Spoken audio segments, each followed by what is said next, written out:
Hey everybody, this week's Marcy's Minute is featuring a very special guest. We have Dale Fisher here from District 109, who's going to share with you one of his greatest Google tricks, and it's called Canned responses. Tell us about it, Dale. All right, here we go. So go into your Gmail, and then when you're in your Gmail, you're going to want to go into your settings. Oh, there it is.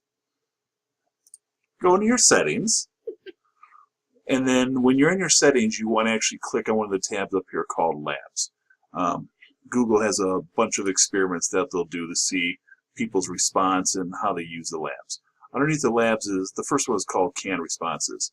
Mine's clicked Enabled right now because I'm using it. You'll want to click it as Enable, and this is the part most people don't do. You actually have to scroll down and hit Save Changes. And when that happens, you'll then be able to go back into your inbox, and you'll be able to quickly pull up any response that you want to use to emails you get all the time.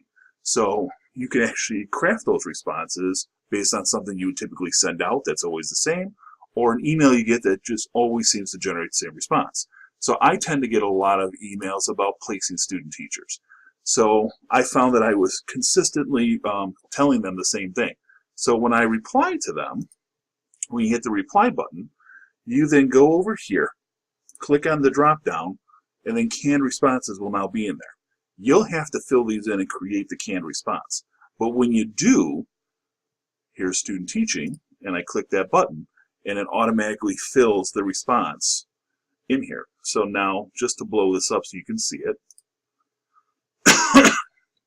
what I do is I'll typically bracket and then highlight the spot that needs to be changed.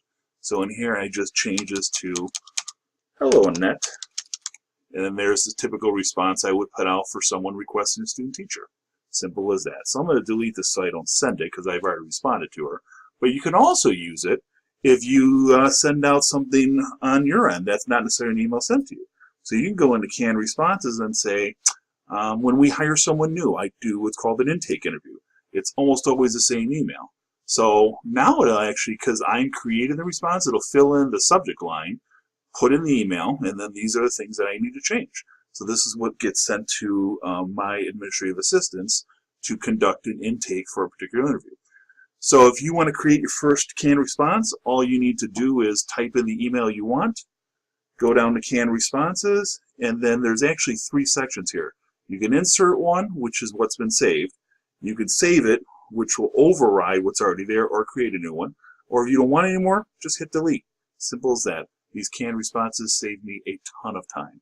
And certainly this would be helpful for teachers too, right? Because I'm sure they're responding to parents frequently. Absolutely. So there's definitely a lot of possibilities here with canned responses. All you got to do is think of all the things where you feel like you're sending the same email over and over again.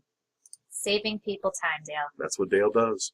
Thanks, Dale. Thanks for joining us. Everybody check out Canned Responses and let us know what you think.